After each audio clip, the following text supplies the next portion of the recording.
with some guitar, and I'm going to play a song I wrote that is called These Moments.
So I guess we could actually start with a little bit of questions if you guys have some questions about the song already or something like that, and then we'll go over maybe some exercises and other things and lots of stuff after. But yeah. What tuning are you using? All right. So yeah, first question is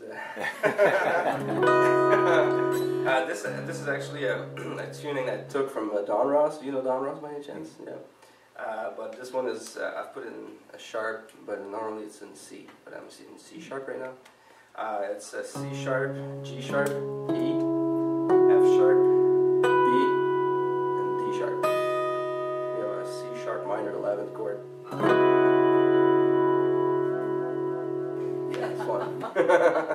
I like to lose a lot of time with that, but it's basically, Don Ross does that in C, so... but it's the same tune as a song of his called So Little Time. So, same tuning. It's You have a question? Huh? A good meditation sound. Yeah, yeah, like this. How many pickups you got in your guitar? Huh? How many pickups you got in your guitar? 2. There's actually a feather made by Guitar Pickups. It's a transducer, like a very small, very light and thin transducer that's sticked under the bridge plate, like inside the guitar, but aligned with the bridge, like the saddle. And this picks up most of all the sounds, and acoustically, it's pretty sounds more natural. I use this magnetic here. This is a DiMarzio, but I used to use also a Sunrise sometimes, but. I like just use a little bit of it for the low end and some of the harmonics, and it just picks the string sound a little better. But alone, it's not as natural, so I don't like the sound of the magnetic so much. But for just these little things, it's good. It just gives more low end, more of everything, but you get more of the body sound from the transducer. So I think it's a good blend between. Sir, you had a question? Yeah, for your compositions, do you start with the tuning and then or do you start with the melody and find a tuning that works for it? Sometimes it depends. It depends really. Maybe we'll talk about writing. I like to actually write riffs first.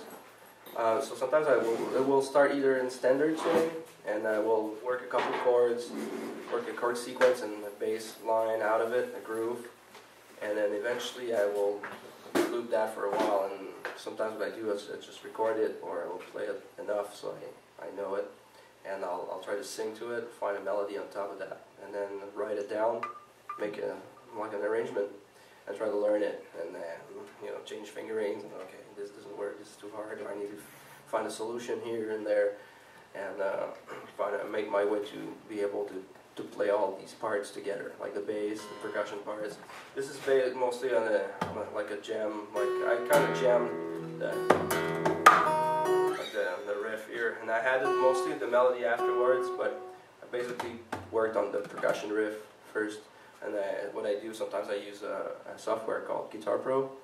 I just enter a drum track, and then I will start writing kick and snares, like where the kick and the snares are sometimes, and if I have some percussions to make, or maybe also like a percussion with the strings, I'll try to write them as a part of the drum part, and just to know when I'm playing other things where it fits. If I have a snare at the same time as this note, or in between these two notes, or so I'll try to construct the tune like that, and like adding stuff and see where this falls, where my drummer is playing what at what time. And, so when I obviously it's new for me also when I try to play it. It's a new song. I have to really learn it slow, like if I was learning somebody else's tune, because it's not something I came up with necessarily with the guitar itself.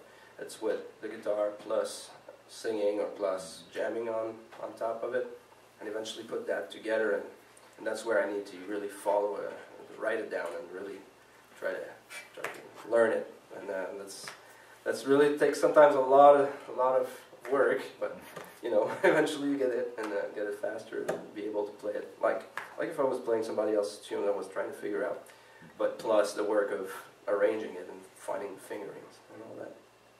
But could be sometimes just in standard, and I will change the tuning to fit an idea that I had. Sometimes I could start with a tuning and I hear something I want to change, I will change probably the tuning to make it easier, because I can use more of the open strings, and the open strings are my best friends, because I'm lazy and it's always like a one-hand thing to play, right? So that's fun. I can just use one hand. So that's very convenient, and if I cannot use an open string, that's, for example, maybe I can give you an example here. Let me tune back to standard.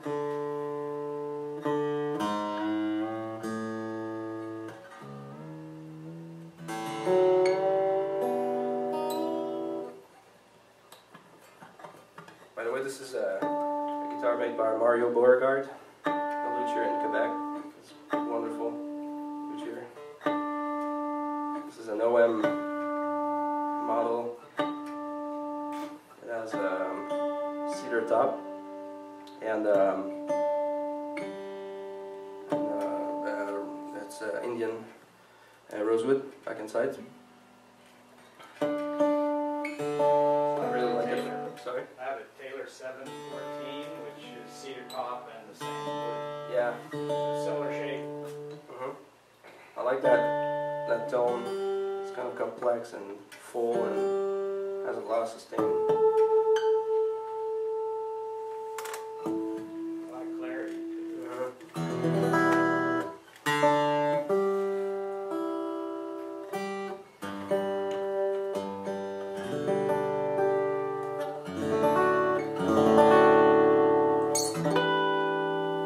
So yeah, if I go back to standard, maybe I can show also an example of how I write stuff from the start. I have this standard tuning, and sometimes I'll just pick up some kind of chords and groove to it, like something like that.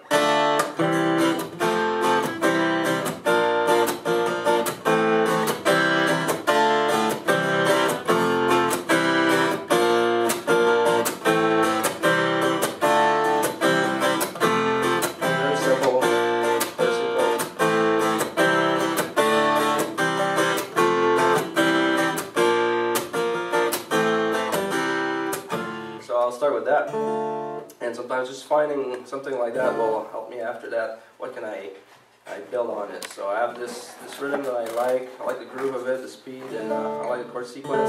Okay, then what if I try to find a bass line, what a bass player would do on the top of that? So probably I went with this kind of idea here. Well, the chords are D minor, C, F, C, B flat, A minor, C. So out of that, I've started doing D.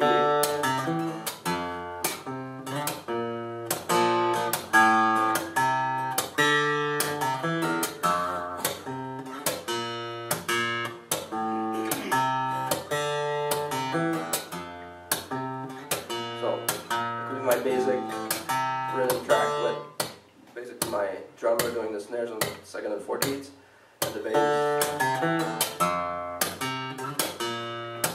I already have my rhythm section.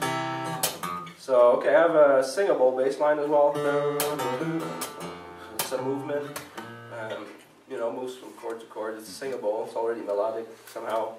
So now what I try to do is, I'll play that for a while or write it down like I said, and then the process is the same after. So that starting point is different if you are in an open tuning that inspires you, it could be that, or standard like that, and then after that, when I'm happy about a riff, I'm going to start layering stuff on it. So what I've been doing here is, first of all, it's in D minor, so I decided that my best friend wasn't happy here. The B normally should be B flat in D minor, so the B string won't be usable, so that's not good for me. I'm not happy either, so so what I'll do, I'll give myself something that I can use. I'm not playing, I mean, it's different if you play jazz or if you play a lot of key changes, I mean, but I try to stay within neighbor keys, or pretty simple modulations, but so I'm gonna be pretty much, you know, in the standard keys. But so here you could do that B to B flat, but it's a very nice open tuning. Great. So yeah, that's not really good. So I'm gonna go. I could go to A. Could be a possibility, but I decided to go to C. Just go up to a semitone on the second string. So I have a C now. The rest is standard. So basically, my chords are just gonna be pretty close. You don't need to get crazy. Sometimes you can just stay close enough, like drop D. You know, you guys would probably pretty much know about drop D or dadgad tunings. It's not too bad, it's not too far. I mean, this is one string difference from standard, so it's not too scary. And you can have that C note here. So your chords, instead of like this, or your C can be like that, your F, major 7, C, B flat, A minor. So you're close to what you know already. And you can use this now. So when you arrange and you put more stuff, it's going to help you out because you're going to need these open strings to be able to play the whole things. So I started actually singing on top of that bass line.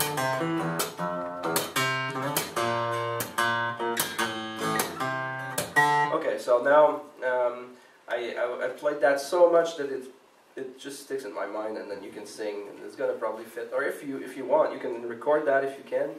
In something very simple, do a loop or just record it many times and try to jam on top or sing on top of that. That's a good idea because you can leave the guitar away and try to have some more ideas that are coming from inside.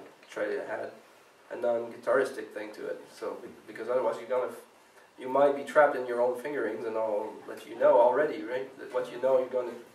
But I try to write, so I have to learn it and I have to you know, work my A word ass off to make it happen. So I have to work a lot, and then finally, basically, even at some point, I'm going to be able to play it. But that pushes my technique a little bit, because otherwise, I would probably do stuff I'm comfortable with, and that's not necessarily a progress, right? So I had this melody coming like,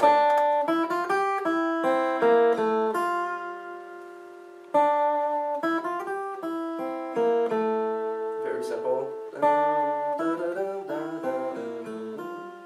So this actually, for some reason, when I was singing it sounded like Sting. I can't do it with my voice, but it kind of sounded like Sting, but with that. I can definitely hear him saying like, but I can't. But yeah, he could. So it reminded me of the Police tune or Sting, so I'm not sure which one, but it does sound like one. So okay, cool. That's something I will keep in mind for later. Do something else with that. So okay, so I decided to write down. I write my bass riff, my percussion riff on my tablature or anything that works, and then I try to find the.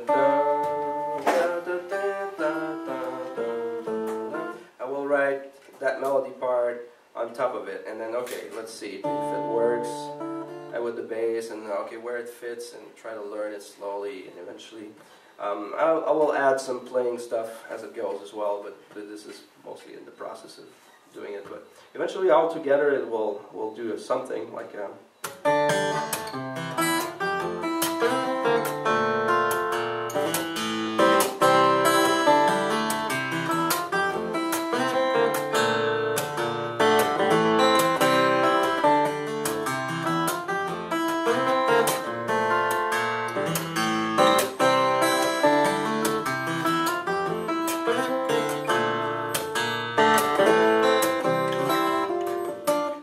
section here. Sounds like a verse or a chorus, I'm not really sure, but I have some of the percussion parts and it also some middle riffs, like just to add some rhythmic to it. But basically you have the bass line.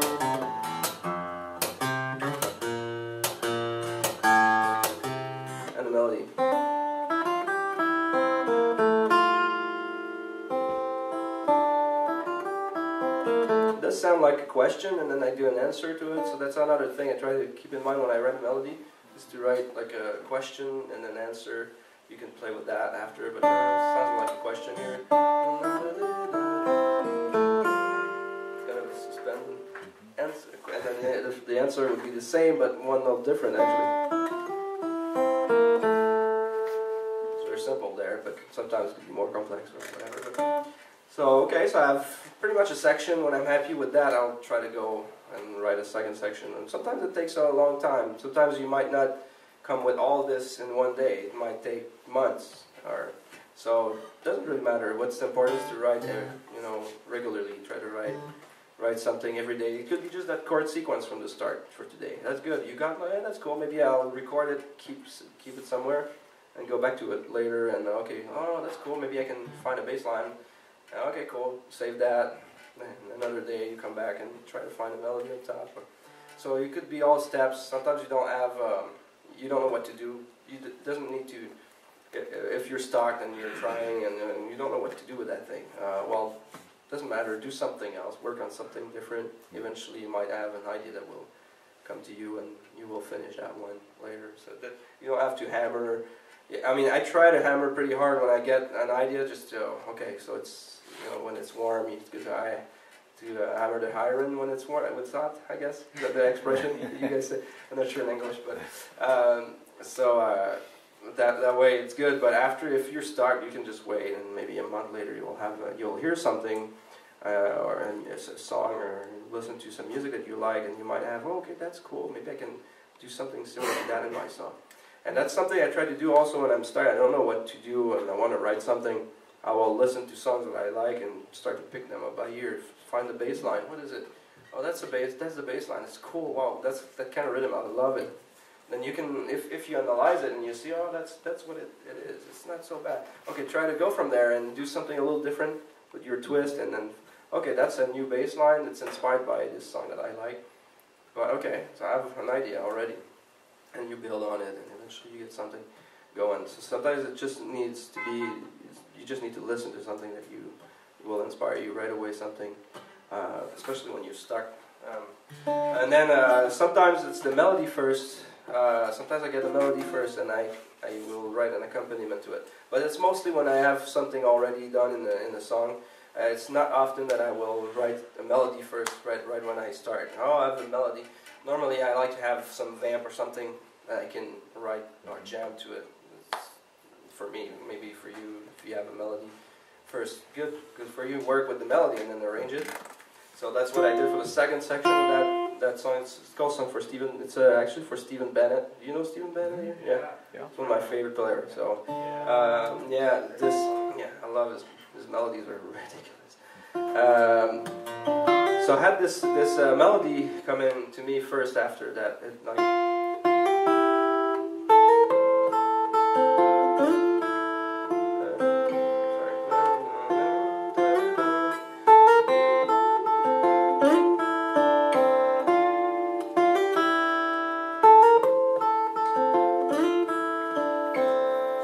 melody.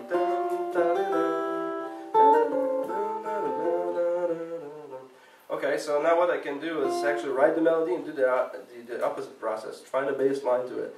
Find the chords. The chords were pretty much like a B flat and an A7, D minor 7,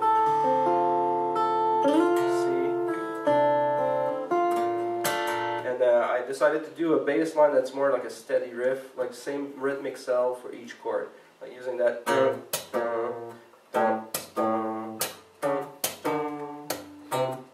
Here's my bass line and drums.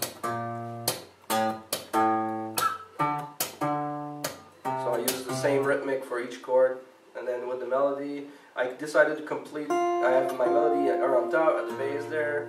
So in the middle, decided to fill up the chords with the middle notes here. I have like a B flat major 7, A7.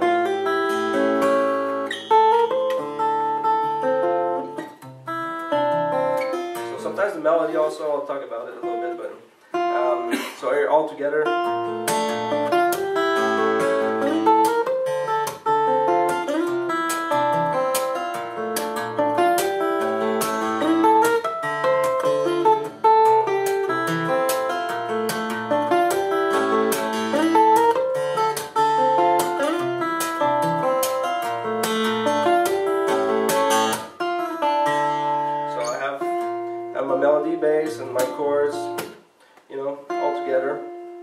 thing that I try to do also is with the fingerings. That's where the arrangement process is, I think, the hardest but the most crucial, is to get nice fingerings. To get what I really like to do as an effect is to let ring as much notes as I can. Sometimes, not all the time, but pretty much.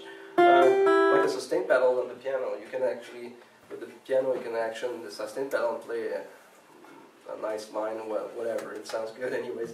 It's just because the notes are ringing together instead of doing. If I do that, I have one note at a time, and okay, it's kind of not sounding so good to me. I like to have the possibility of letting ring more notes, so you can create more sound and more intricate vibrations. So, like,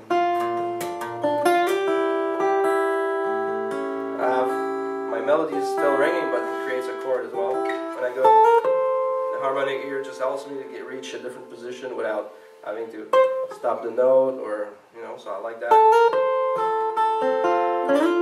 Here, for example, I have a unison, which I don't really like, but I did that there. If I do that twice, it sounds annoying to me. So I like to actually change it. I did it once here, so I don't want to repeat that kind of sound. So I decided to do a unison of a different string, just to create a little more better sounding to me. So, and then we have ringing tones together. Also, it's going to sound legato.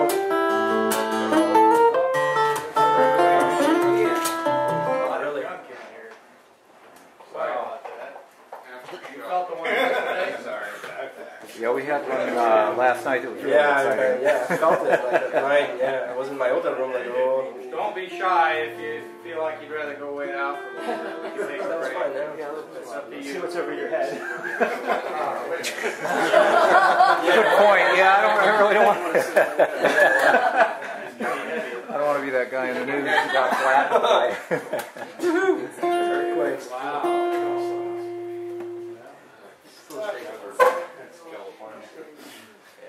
See what great stories you have to bring back to Canada? There's snow, but Antoine, that just might be a first for a performer. I think so, yeah. well, it's fine now. We are die-hard guitar.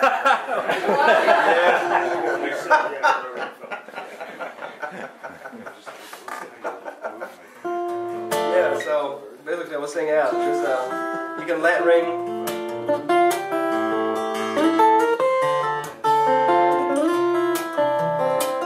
So everything is more, legato sounding. It's not as square or separated. It's gonna sound more fluid, I guess.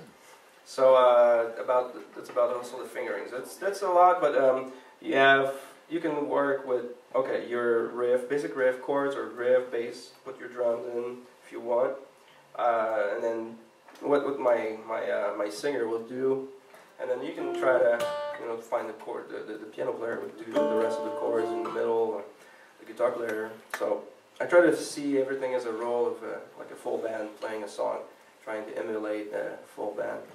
And that's challenging on the technique for sure. But you can just start by doing, okay, I'm going to do my bass player and my singer, and that's already a good song. If you have harmony and melody, that's already good. That the rest is more like if you have a drummer, if you have more instruments in your band. But at least the most important thing is the melody for sure, because you need to have something singable, or some people can actually remind the song, have something to sing, or it will stick in your head. Yeah. Percussion. That's something that well, first maybe you can actually I can explain about how I do some percussions on the guitar. Like basically, a drummer would have a kick drum, a snare, cymbals. So what I try to do is find different kick sounds. Or you could have congas as well, or some different ways of hitting on the body. You'll hear different sounds, but like mostly I'll try to have a kick drum like with my palm. It could be here or down there. And it's a good spot here. I mean, it's not like a big PA, but here you can get more of the low end from the picking up the pressure you give it. So you can get a little bit of oomph there, and here too. And there's good spots to get that effect, the kick drum effect. Then snares you could do. Sometimes I do some snare rolls here, or snare hits like that. There's kind of a rim shot, kind of like a rim shot, you know, on the side of on the ring, on the rim. Doesn't that hurt? Well, I have actually I glue fake nails, like plastic nails that are actually just like the ones that nail kits that you can buy from a drugstore or something. Let me show you that one here.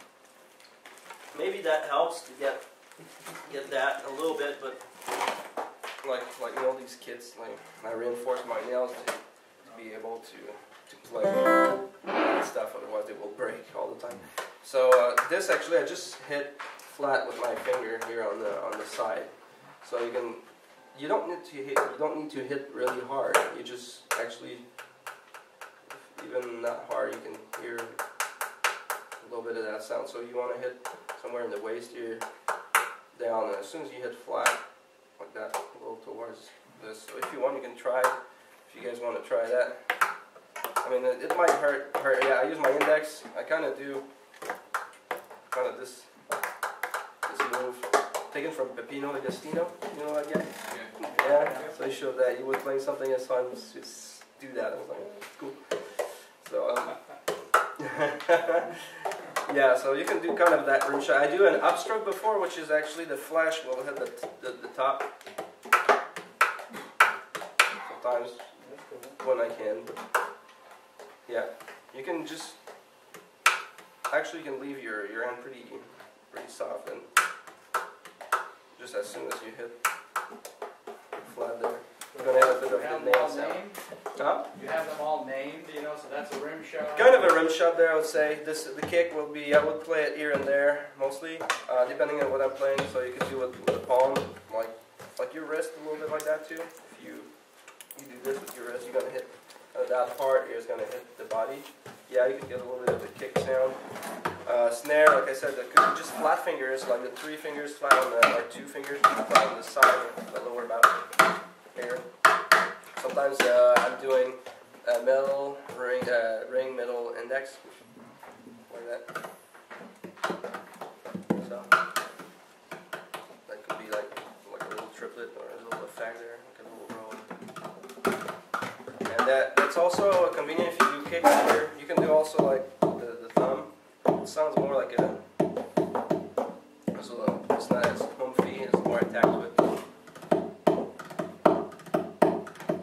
can have that too. Yeah, here. Sometimes I do it with the knuckles also, like on the top there. You can hear. Yeah.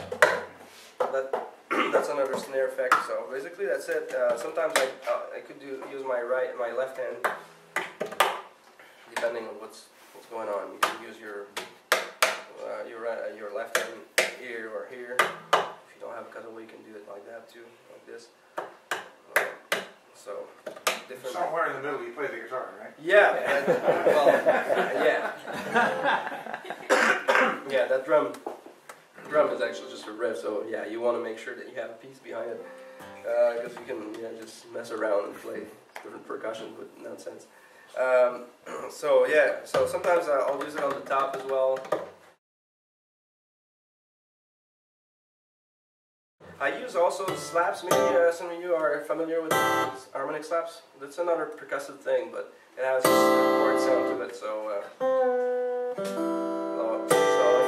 let's try to do slap. You have a nylon string, it's a little harder to get. But yeah, you can use, some people will use like he's using the middle. Like this. I use the index, it depends on everybody. So this is, what you want to do is actually use a part of your index or middle, and what I do, I try to put strength in it so it's very strong. I don't hit hard, but I hit, my finger is pretty strong when I hit it.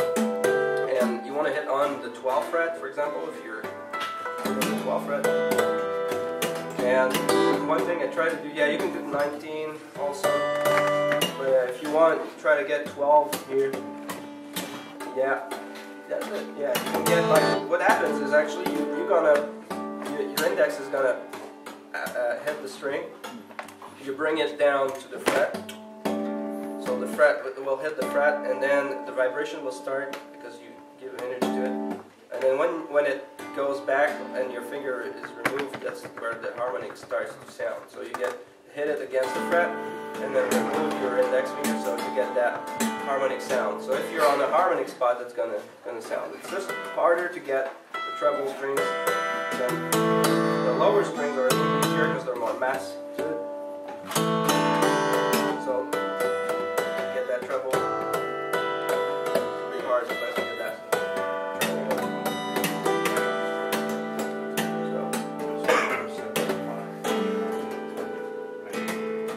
So that's something you can get at any harmonic spot. You can do it at 7 as well, and 5, but it's harder because you don't have mass so much here. It's easier on that part. So 12 is good, 19 works, and you could not do it necessarily 24 really well, but there's no fret. You could do it probably with striking with a different finger. It's something I do also sometimes is you use the ring or the pinky to strum up.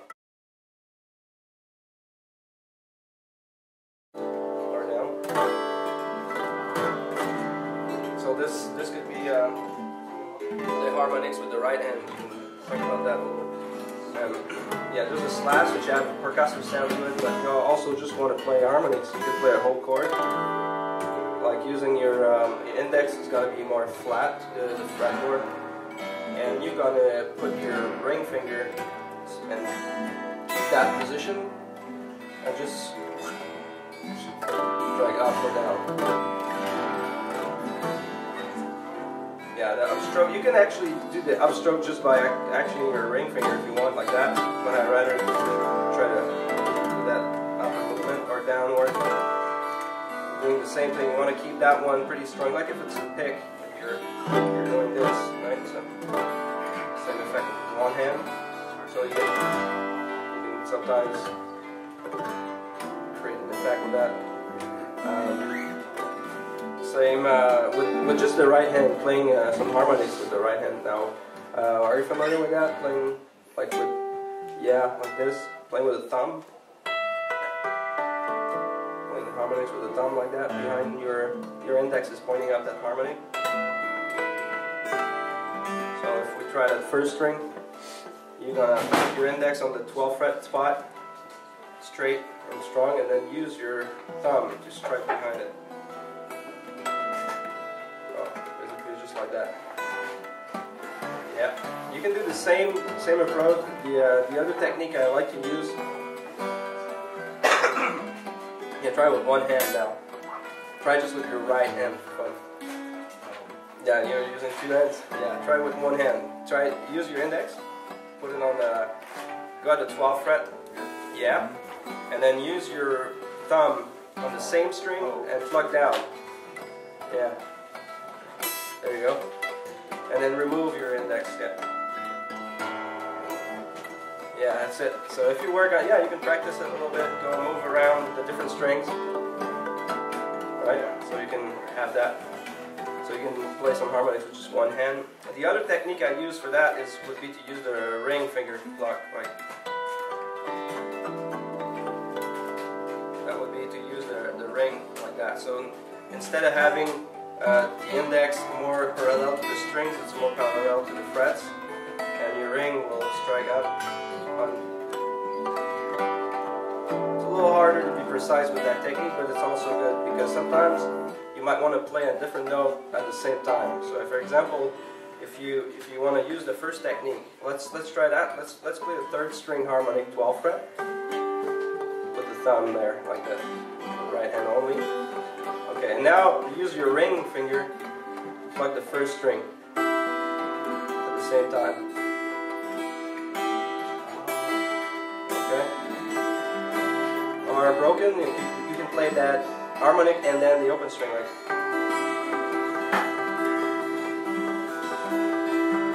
Okay, so that's by playing, basically you want to hold the position pretty tight. You're not moving, you're just moving the tip here and there. Plucking the harmonic, plucking the open string, harmonic, open string. Try to do as fast motion as possible. And you can try to practice this moving up and down.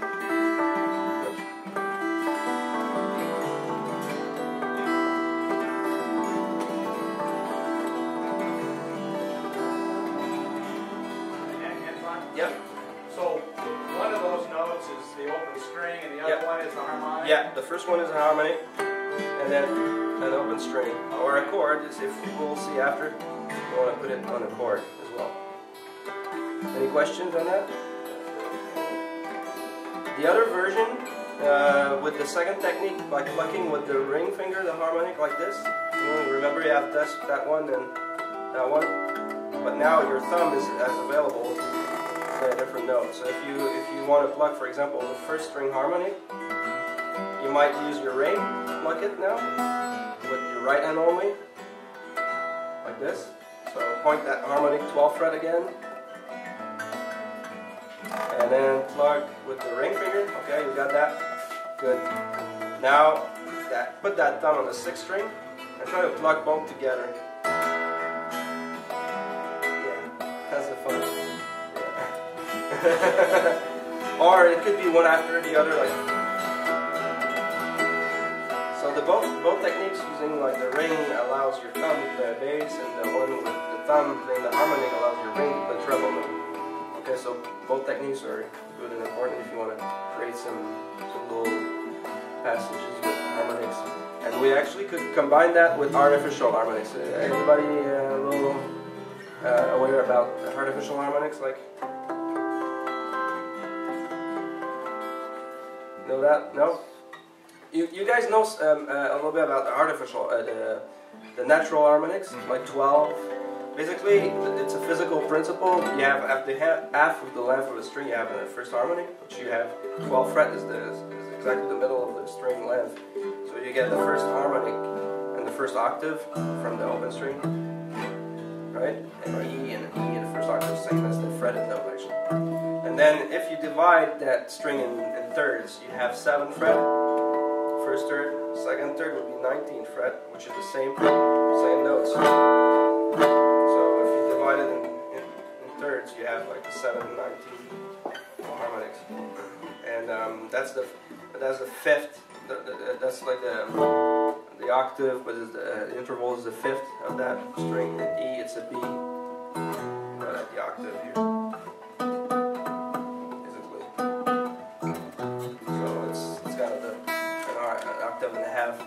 Let's say about that above the root note. And then you have, if you divide it in quarters, you have the 5th fret, first quarter here, second, you have the 12th fret, which is stronger, that's why you get the first harmonic, but it's kind of the same note. This is 2 octaves above the open string. Second is the half, and then you have another one at 24, right, which is the same as 5. It happens to be pretty close to where my pickup is. So you get there and there. So that's convenient. Sometimes you might want to reach a note here that you can reach because you're doing something else. Good to know where your passing things are. So it's pretty close to your right hand here. So that could be sometimes useful. So that's the same. That's the natural harmonics, but there's the same thing you can apply to anything. If you change the length of a string now, if you do a chord, or just one note for now, let's do a C note on the 5th string, 3rd fret. Now you change the length. So just imagine the same thing at quarter, third, or and you can actually mathematically just add 12 or 7 or 5, and you will find another harmonic of that note. So now my 12th fret harmonic is now 15 because I'm at 3rd fret. So, harmonic is there. Okay, so if you want, you can try to make a C chord. And there's 2 ways you can do. You can imagine this. Yeah, you can imagine do the math and do plus 12. Okay, 2 plus 12 is 14, and then open to it's 12. first, so it's 13, and open will be 12. So it's 15, 14, 12, 13, 12. Okay, so you have, that's the chord, but now there's a harmonic. You can imagine, what I do is I don't calculate that, I actually imagine the same chord shape here, like the octave. So you can imagine if you're doing a D, okay, let's just imagine it here from the 12th fret as a 0. So you can, okay. See, my chord shape is here, so that's where my harmonics are. So. Okay, so now you can apply that and do anything. You can do a line, a melody line if you want.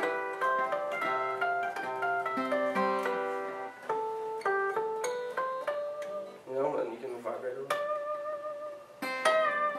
The end to it. You know? So that's why it's cool to know how to play these harmonies with just one hand, because you can use your other hand to do something else. Now we can combine that, sort of what Tommy Manuel does a lot as well. It's like doing these kind of lines with the harmonics.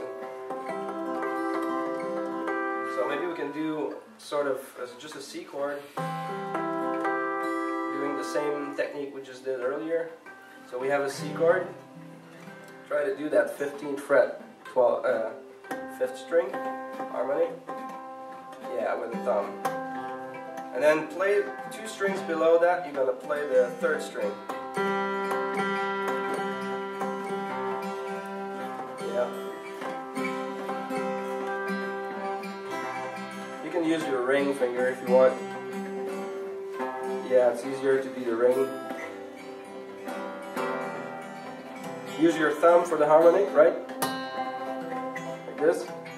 The ring for 3rd string there. Now move down the string.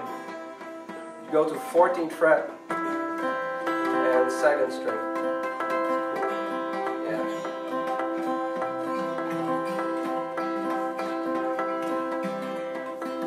Yeah, so far we can have this. Alright, same shape, and you're just gonna follow these harmonics and move up and down. So 5th string, 15th fret. And 3rd string open, then you go down 14th fret harmonic, play the 2nd string with the ring, move to the 3rd string now. We're going to do that 3rd string 12th fret, which is a natural harmonic because we don't push any finger on that string, and play the treble 1st string. Okay, so we get, basically you just apply that, the same thing up and down. Yeah, try to do that harmonic, yes sir, with a classical guitar right there, caught away. Yeah, is it Carl? Okay, that's Carl. Yeah, try to do that harmonic with the thumb, because I think you're trying with the ring finger. That harmonic there, play with the thumb instead. You do it like the 2nd technique, do it with the thumb. Okay. Yeah, now you're at it. Then use your ring for the 3rd string after that. Okay. Okay, now you got it. Yeah, that's it. And then go down 14th fret, do the same thing with the 2nd string. Yeah. Yeah, that's it. Yeah, that's about that, yeah. It's warm here, right?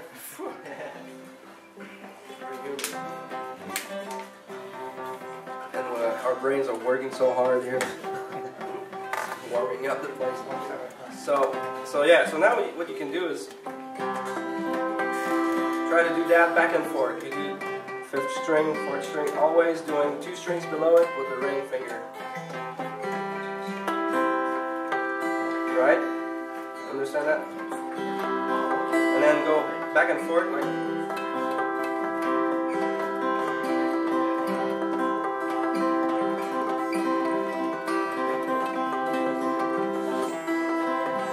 Sort of. Okay, so you can practice this as an example. Are you going all the way to the C note on that? Actually not. I'm just doing the 3 strings here, like the 5th string harmonic, and then 4th string, 3rd string, because after that I'm just going back up. Yeah, you're not going to the 2nd string. No, the 2nd because C. yeah, just following the same pattern. You could if you want, but you could could play different things. It's just an example there. You could apply that to any other chord.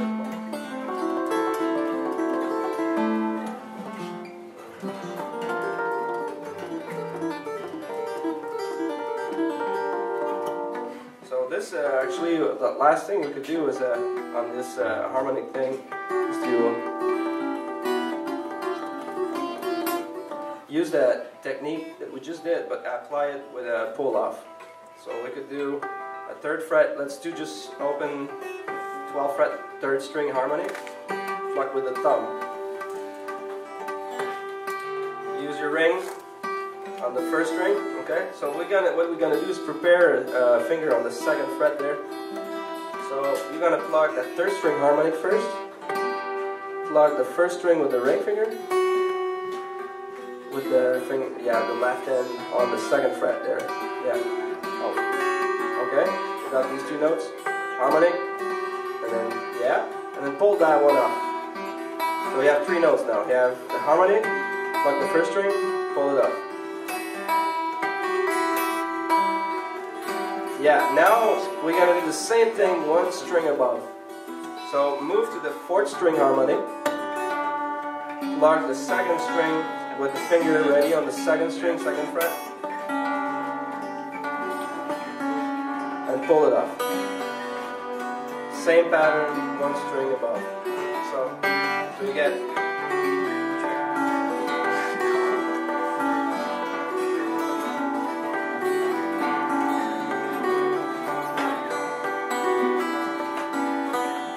So plug that harmonic first, plug the string with your finger, and then pull up. You have 3 notes. You can do a triplet kind of thing. Right on? Yeah? Any questions? I know it's... Break out the thumb pick. Got that? So you want to articulate the harmonic with your thumb. Play the ring finger, plugs that string, pull up. Do the same thing up. 4th string harmonic. Thumb, ring finger, pluck the 2nd string, pull it up, and back and forth. So you go.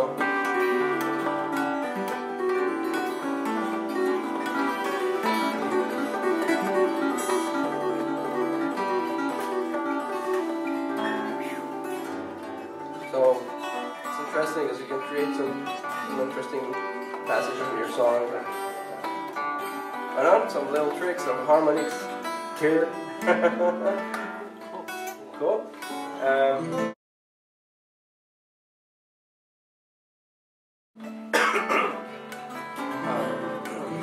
You want to get maybe we can talk a little bit about an exercise that I'd like to give you about classical exercise. It's just actually a right hand pattern.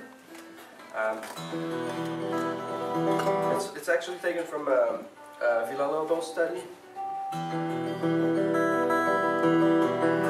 So we're just going to use this and do a couple exercises with it. If you want, you can take notes or remember that for home. It's kind of a string skipping pattern.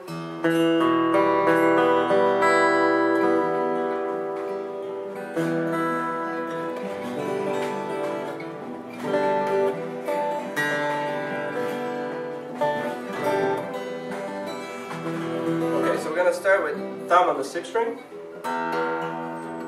Index on the 4th string. Okay? It's an E minor, sorry. Yeah. You can do it open if you want also. It doesn't matter, but. And then you go down the same thing. You're gonna do 5th and 3rd strings. Thumb index, thumb index. And then thumb 4th string. And then when you get to the 4th string, you're gonna switch. Your right hand's gonna do thumb middle. So thumb index, thumb index, thumb middle. Thumb index, thumb index, thumb middle. Thumb index, thumb index, thumb middle. Like that.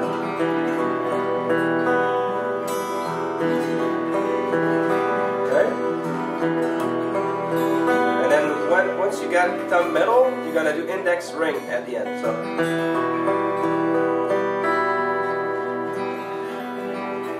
Thumb index, thumb middle, index, ring.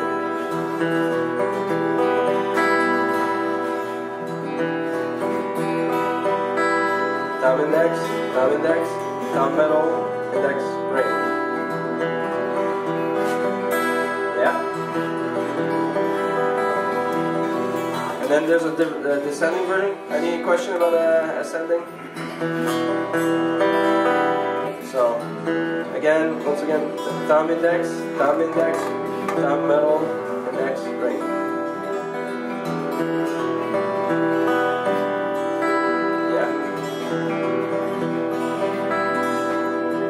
Now descending is, we start from middle, ring, index, middle. So middle, ring, index, middle. Second string, first string, third string, second string. Middle, ring, index, middle. And then it's going to be thumb index, thumb index. Thumb fourth string, third string with index. So thumb index, thumb index.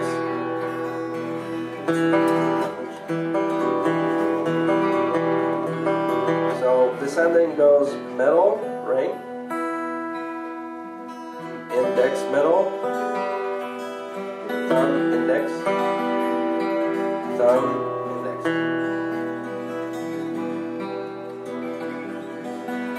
Yeah, Still the same separation? Yeah. It's still a string separation on the way up and the way down, or? Yep. It's, okay.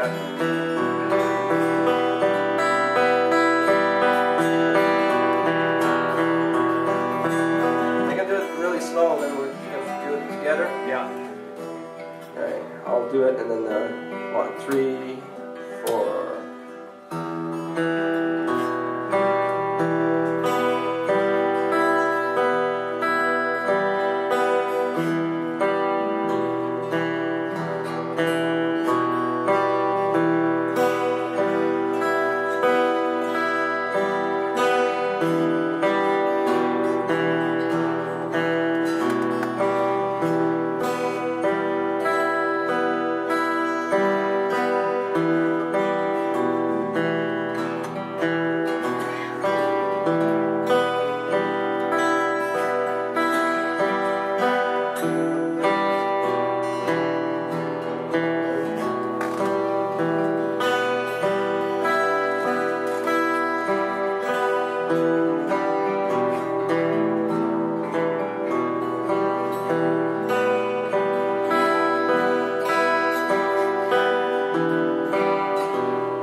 You guys know it a little bit?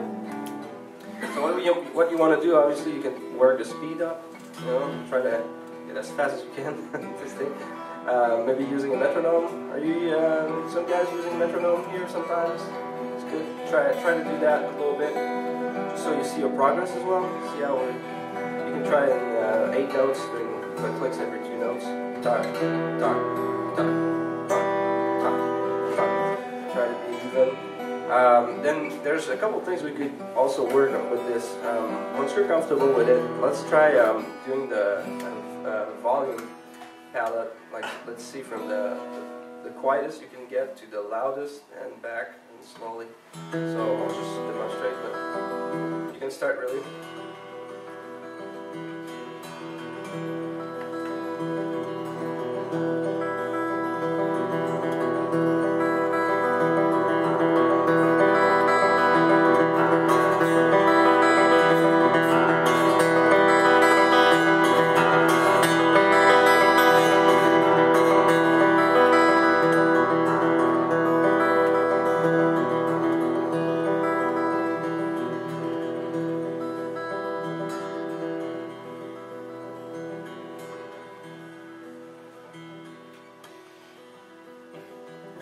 Go back up slowly, so do waves like that, just so you can keep control even if you play loud or quiet, and you can also understand what your the whole